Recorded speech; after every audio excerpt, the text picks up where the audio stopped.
بسم اللہ الرحمن الرحیم بسم اللہ الرحمن الرحیم الحمد للہ رب العالمین والصلاة والسلام علی رسولہ محمد وآلہ واصحابہ اجمعین اما بعد۔ درس نمبر 162۔ آج کے سبق کا عنوان ہے لفظ کل اور جمیع کی بحث حصہ دوم۔ عام کے الفاظ کے مباحث چل رہے تھے، وہ الفاظ جو عام ہیں۔ اس سلسلے میں جمع اور جمع معرب باللام، جمع غیر معرب باللام، جمع منکر، مفرد محلہ باللام، نکرہ، معرفہ، لفظ ایون، لفظ ما اور ما، من اور ما، اس کے مباحث گزر چکے ہیں۔ اور پچھلے سبق میں ہم نے کل اور جمیع کے بارے میں بتایا تھا کہ کل اور جمیع بھی عام ہے، اور کل اور جمیع جو ہے اس کا جو عموم ہے وہ دیگر الفاظ کے بنسبت زیادہ عموم پر دلالت کرتے ہیں اور زیادہ عموم کے بارے میں یقینی طور پر یعنی بتاتے ہیں۔ تو پچھلے سبق میں ہم نے کل کے بارے میں بتایا تھا، ساتھ ساتھ جمیع کے بارے میں بھی بتایا تھا۔ آج کے سبق میں ہم صرف جمیع کے بارے میں بتائیں گے۔ علامہ صدر الشریعہ رحمۃ اللہ فرماتے ہیں وہ جمیع عمومه على سبيل الاجتماع فإن قال جميع من دخل هذا الحصن أولا فله كذا فدخل 10 فلهم نفل واحد وإن دخلوا فرادا يستحق الأول فيصير جميع مستعار الكل كذا ذكره فخر الإسلام رحمه الله تعالى في أصوله۔ جمیع اور اس کا عموم یہ علی سبیل الاجتماع ہوتا ہے۔ بس اگر کوئی کہے جمیع من دخل هذا الحصن اولا فله كذا، جو تمام کے تمام اس قلعے میں پہلے داخل ہو تو ان کو 1000 درہم 1000 روپے ہیں مثلا، اور اس صورت میں 10 داخل ہو گئے تو ان کو ایک انعام ملے گا، اور اگر وہ علیحدہ علیحدہ داخل ہو گئے تو سب سے پہلے جو شخص داخل ہے اس کو وہ اس کا مستحق ہوگا، اس کو 1000 روپے ملیں گے۔ لہٰذا اس صورت میں پھر جو اول داخل ہوگا یہ کل سے مستعار ہو جائے گا، یعنی معنی مجازی اس کا استعمال کریں گے۔ اور یہ بات فخر الاسلام بزدوی رحمۃ اللہ علیہ نے اپنے اصول میں ذکر کی ہے۔ پہلے بتایا تھا کہ کل اور جمیع یہ سب یعنی تمام افراد کے لیے اور عموم کے لیے استعمال ہوتا ہے، لیکن کل میں علی سبیل انفراد ہوتا ہے، یعنی ہر ایک علیحدہ علیحدہ مراد ہوتا ہے۔ کل جو ہے یہ ہر ایک اس میں مراد ہوتا ہے، لیکن ان میں سے ہر ایک علیحدہ علیحدہ شمار ہوتا ہے، اور جمیع میں بھی ہر ایک شمار ہوتا ہے لیکن علی سبیل الاجتماع، یعنی سب کے سب اکٹھے مراد ہوں گے۔ اس وجہ سے مسائل میں اور استعمال میں فرق پڑے گا۔ لہٰذا اگر کوئی یہ لفظ استعمال کرے جمیع من دخل هذا الحصن اولا فله كذا، یہ بات ذہن میں رہے کہ ہم جمیع لفظ استعمال کریں یا کل لفظ استعمال کریں، اردو میں اس کا معنی تمام کے تمام ہوگا، لیکن عربی میں اس کا فرق ہوگا۔ اگر جمیع من دخل هذا الحصن اولا کہے کہ سب کے سب اگر اکٹھے اس قلعے میں پہلی مرتبہ داخل ہو، یہ ترجمہ بھی صحیح نہیں بنے گا۔ جو بھی اس قلعے میں پہلی مرتبہ داخل ہو تو اس کو یہ 1000 روپے ملے گا۔ اب اگر 10 اکٹھے داخل ہو گئے تو ان کو 1000 روپے سب میں تقسیم ہوگا، ہر ایک کو علیحدہ علیحدہ نہیں ملے گا۔ اور کل من دخل هذا الحصن اولا میں ہم نے یہ کہا تھا کہ ہر ایک کو 1000 روپے ملے گا۔ اور اگر یہ علیحدہ علیحدہ داخل ہو گئے، یعنی صرف ایک بندہ پہلے داخل ہوا اور جمیع من دخل هذا الحصن اولا کہا ہے، تو اس صورت میں چاہیے تو یہ تھا کہ پہلے شخص کو کچھ بھی نہ ملے، کیونکہ انہوں نے تو جمیع من دخل هذا الحصن کہا تھا، لیکن اس صورت میں ہم اس کو جمیع کو کل سے مستعار کر دیں گے اور اس ایک کو بھی انعام ملے گا۔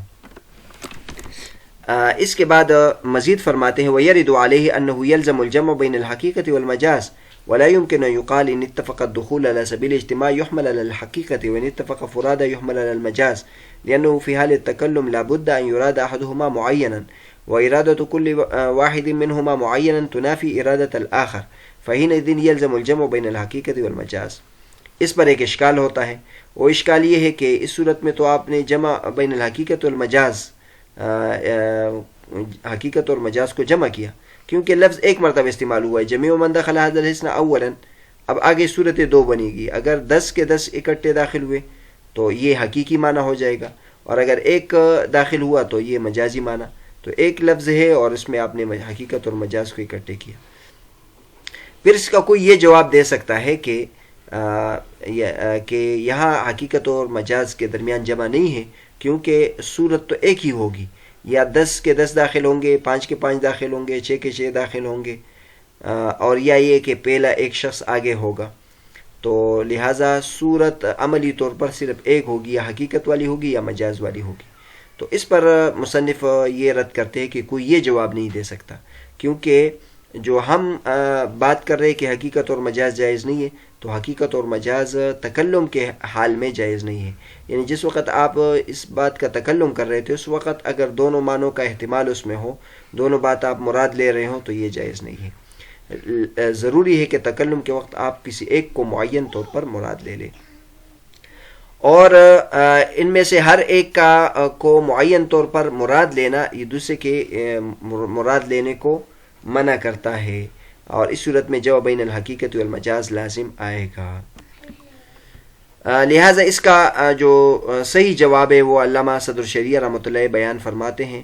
فَأَقُولُ مَعنَى قَوْلِهِ إِنَّهُ مُسْتَعَارٌ لِلْكُلِّ أَنَّ الْكُلَّ الْإِفْرَادِيَّ يدل على أمرين أحدهما استحقاق الأول النفل سواء كان الأول واحدا أو جمعا، والثاني أنه إذا كان الأول جمعا يستحق كل واحد منهما نفلا تاما، فها هنا يراد الأمر الأول حتى يستحق الأول النفل سواء كان واحدا أو أكثر، ولا يراد المعنى الحقيقي ولا الأمر الثاني حتى لو دخل جماعة يستحق الجميع نفلا واحدا، وذلك لأن هذا الكلام للتحريض والحث على دخول الحسن أولا، فيجب أن يستحق السابق النفل سواء كان منفردا أو مجتمعا، ولا يشترط الاجتماع، لأنه إذا أقدم الأول على الدخول فتخلف غيره من المسابقة لا يجب حرمان الأول عن استحقاق النفل، فالقرينة دالة على عدم اشتراط الاجتماع فلا يراد المعنى الحقيقي. صدر شریعہ رحمۃ اللہ فرماتے کہ میں اس کا یہ جواب دیتا ہوں کہ ہم نے جو یہ کہا ہے کہ یہ کل سے مستعار ہوگا، تو اس کا مطلب یہ ہے کہ کل افرادی دو باتوں پر دلالت کرتا ہے. نمبر ایک یہ ہے کہ پہلا مستحق ہوگا انعام کا، چاہے پہلا اکیلے ہوں یا کئی ہو، اور دوسرا مطلب یہ ہے کہ اول اگر جمع ہو تو ان میں سے ہر ایک کو نفل تام ملے گا. تو یہاں ہم نے پہلے والا معنی مراد لیا ہے، یہاں تک کہ اول انعام کا مستحق ہے، چاہے وہ ایک ہو یا زیادہ ہو، اور معنی حقیقی مراد نہیں ہے، اور نہ دوسری بات مراد ہے. یہاں تک کہ اگر جماعت داخل ہو تو تمام کے تمام ایک نفل کے مستحق ہوں گے. اور اس کی وجہ یہ ہے کہ یہ کلام ابھارنے کے لیے ہے کہ کون پہلے قلعے میں داخل ہوگا. تو اس صورت میں ضروری ہے کہ جو بندہ آگے ہو وہ نفل کا مستحق ہو، چاہے وہ اکیلے ہو یا اس کے ساتھ کئی افراد ہو. اجتماع اس میں شرط نہیں ہونی چاہیے، کیونکہ جب پہلا آدمی قلعے میں داخل ہونے پر اقدام کرے تو اس کے علاوہ جو بندہ ہے اس کا پیچھے آنا، اس مسابقہ سے پیچھے آنا، یہ پہلے آدمی کے محروم ہونے کو واجب نہیں کرتا نفل کے استحقاق سے. بس قرینہ دلالت کرتا ہے کہ اجتماع شرط نہیں ہے، لہذا معنی حقیقی مراد نہیں ہوگا. علامہ صدر شریعہ رحمۃ اللہ علیہ نے بہت عمدہ تفصیل بیان کی ہے. وہ یہ کہتے ہیں کہ جب ہم یہ کہتے ہیں کہ مثلا کسی نے لفظ استعمال کیا جمیع من دخل هذا الحسن اولا فله کذا، اور صورت یہ ہوئی کہ صرف ایک بندہ داخل ہوا ہے، تو اب جمیعوں کا لفظ استعمال کیا، جمیعوں تو اکٹھے کے لیے استعمال ہوتا ہے، تو یہاں ایک کو کیسے اب نفل دیں گے؟ نفل تو اس کو ملے گا، یعنی اس کو انعام تو ملے گا، لیکن اب جمیعوں کا اس پر یعنی استدلال کیسے کریں گے؟ تو اس صورت میں فخر الاسلام بزدوی اور ہمارے علماء کہتے ہیں کہ جمیعوں اس صورت میں یہ کل سے استعارہ ہو جائے گا. اب کل سے استعارہ ہونے کا مطلب کہ یہ ہے، اس کا مطلب کو سمجھنا چاہیے کہ کل میں دو معنی ہیں. کل میں دو معنی ہیں. نمبر ایک، کل کا ایک معنی تو یہ ہے کہ پہلا آدمی نفل کا مستحق ہوگا، چاہے وہ ایک ہو یا جمع ہو. پہلا تو کل میں یہ ایک معنی بھی موجود ہے کہ پہلا اس نفل کا مستحق ہوگا، چاہے وہ ایک ہو یا زیادہ ہو. آپ نے پچھلے سبق میں ملاحظہ کیا کہ کل کا معنی مجازی ہم نے یہ لیا تھا، ایک معنی مجازی یہ لیا تھا کہ پہلے کو انعام ملے گا، چاہے وہ حقیقی ہو یعنی ایک بندہ آیا ہو، یا زیادہ ہو لیکن اکٹھے آئے ہوں. تو یہ کل کا مشترک ایک معنی ہے، یعنی یہ ایسا نہیں ہے کہ اس میں حقیقی جو ہے وہ جدا ہے اور اس کا جو جمع والا معنی ہے یہ جدا معنی ہے، نہیں، بلکہ یہ مستقل ایک معنی ہے. اور اس کو آگے جا کے بتائیں گے کہ عموم مجاز ہے، یعنی ایسا مجازی معنی ہے کہ جس میں جو حقیقی معنی ہے وہ اس کا بھی ایک فرد بن رہا ہے. اور دوسرا یعنی کل کا معنی ایک یہ ہوتا ہے کہ اگر پہلا اگر کئی افراد ہو تو ان میں سے ہر ایک کو مستقل انعام ملے گا. تو ہم نے یہ والا معنی مراد نہیں لیا، بلکہ یہاں پہلا والا معنی مراد لیا ہے کہ پہلا آنے والا ایک ہو یا زیادہ ہو. یہاں ہم نے کل کا حقیقی معنی مراد نہیں لیا. کل کا حقیقی معنی تو یہ ہے کہ صرف پہلے ایک آنے والے کو انعام ملے، تو وہ معنی مراد نہیں لیا، اور نہ امر ثانی کو مراد لیا ہے. یہاں تک کہ اگر جماعت داخل ہو تو یعنی تمام کو ایک نفل ملتا ہے، ہر ایک کو یعنی مستقل انعام نہیں ملتا. اب یہ جو تشریح ہے، یہ تشریح ہم نے کیسے کی کہ کل سے یہاں یہ پہلا والا معنی مراد ہے جس میں ایک بھی مراد ہے اور سب بھی مراد ہے. تو اس کی وجہ یہ ہے کہ یہ جو کلام ہے، یہ کلام انسان استعمال کرتا ہے اس وقت جب کہ کسی کو دوڑ پر اور آگے جانے پر ابھارتا ہو. مثلا کوئی چاہتا ہے کہ ان میں سے جو آگے جائے گا تو میں اس کو انعام دوں گا، تو اب اس میں مقصود اس کو ابھارنا ہے. تو اب اس قرینے کو دیکھتے ہوئے جو شخص بھی آگے جائے تو اس کو انعام ملنا چاہیے. اب مثلا اگر ہم یہ کہیں کہ اگر وہ یعنی سب کے ساتھ اکٹھے ہو کر اندر جائے گا تو جمیعوں کا جو تقاضا ہے وہ پورا ہو جائے گا اور اس کو تو پھر انعام ملے گا.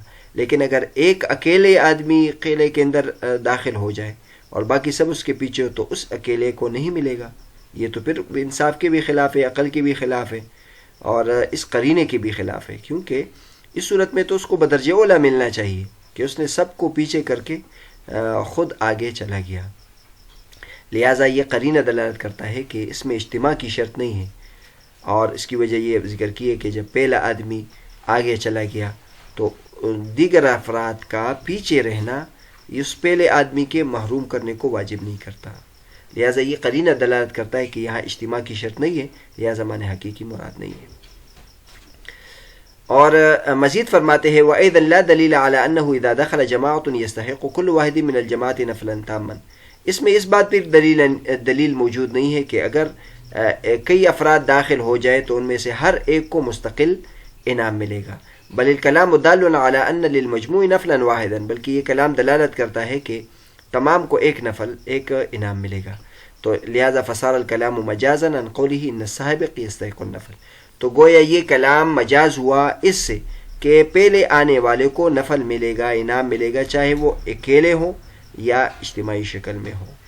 فإن دخل منفردا، اگر وہ اکیلے داخل ہو جائے اور یا کئی ساتھیوں سمیت داخل ہو جائے تو وہ نفل کا مستحق ہوگا.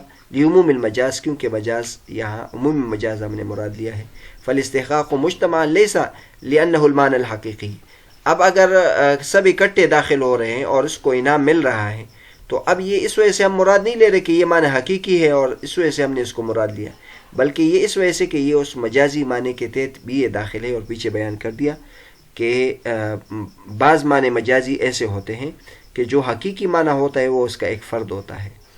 اور فرماتے ہیں ھذا بحث فی غایت التدقیق، یہ جو بحث ہے یہ انتہائی باریک بحث ہے، انتہائی دقیق بحث ہے، اور بہت عمدہ طریقے سے علامہ صدر الشریع رحمۃ اللہ علیہ نے اس کو واضح کیا ہے. لہٰذا اس اشکال کا جواب ہو گیا کہ یہاں جمع بین الحقیقت والمجاز نہیں ہے.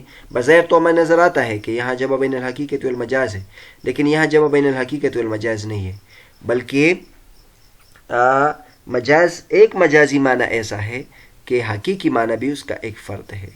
اور یہ آگے انشاءاللہ مستقل حقیقت اور مجاز کی بحث جب آئے گی تو وہاں یہ بحث آئے گی کہ بہت ساری جگہوں میں ایسا اشکال ہوتا ہے کہ وہاں ہم نے جمع بین الحقیقت والمجاز کیا ہے، لیکن غور کرنے سے معلوم ہوگا کہ وہاں جمع بین الحقیقت والمجاز نہیں ہے، بلکہ وہ ایک معنی مجازی ایسا ہے کہ اس کی وجہ سے ہم یہ سمجھتے ہیں کہ یہاں جمع بین الحقیقت والمجاز ہے. اور یہ مثال آپ کے سامنے بھی کئی مرتبہ آئی ہوگی اس سے پہلے اصول فقہ کی کتابوں میں، انشاءاللہ اس کتاب میں بھی آگے آ جائے گی کہ مثلا اگر کسی آدمی نے یہ کہا کہ میں گندم نہیں کھاؤں گا، تو امام ابو حنیفہ رحمۃ اللہ کے نزدیک اگر گندم کھائے یا گندم کی روٹی کھائے تو اس سے یعنی حانث ہو جائے گا. اب یہ سوال پیدا ہوتا ہے کہ گندم کھانے کا مطلب یہ ہوتا ہے کہ اس کو یعنی اس کو ایسے ہی سلامت منہ میں ڈال کر کھا لے، تو اس سے یعنی یہ مراد ہے، اس کا حقیقی معنی تو یہ ہے، اور اس کا مجازی معنی یہ ہے کہ اس سے جو روٹی بنی ہوئی، اس سے جو آٹا تیار ہوا ہو وہ بھی مراد ہے. تو اب سوال پیدا ہوتا ہے کہ دونوں صورتوں میں یہ کیسے حانث ہو گیا؟ یہ تو جمع بین الحقیقت والمجاز ہے. تو اس کا جواب ہم یہ دیتے ہیں کہ یہاں جمع بین الحقیقت والمجاز نہیں ہے، بلکہ ایک معنی مجازی ایسا ہے کہ اس میں جو معنی حقیقی ہے وہ بھی اس کا فرد ہے، یعنی گندم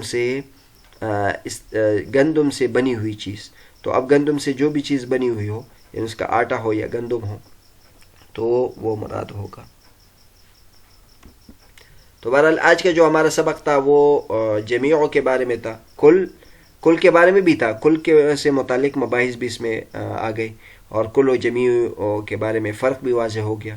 کل جو ہے یہ عمومی افرادی کے لیے آتا ہے، یعنی ہر ایک کے لیے علیحدہ علیحدہ طور پر، اور جو جمیع ہے یہ سب کے لیے استعمال ہوتا ہے لیکن اتفاقی طور پر، اجتماعی طور پر وہ استعمال ہوتا ہے. اور اس کا فرق اس صورت میں ظاہر ہوگا کہ اگر کوئی کل من دخل هذا الحسن اولا فله الف ربیۃ یہ کہے، اور یا اس کے مقابلے میں کوئی کہے جمیع من دخل هذا الحسن اولا فله الف ربیۃ، تو اس صورت میں اگر کل من دخل هذا الحسن میں کا لفظ استعمال کرے تو ہر ایک کو، اور 10 آدمی داخل ہو جائے تو ہر ایک کو مستقل انعام ملے گا، اور جمیع کی صورت میں جو انعام ہے وہ سب میں تقسیم کیا جائے گا.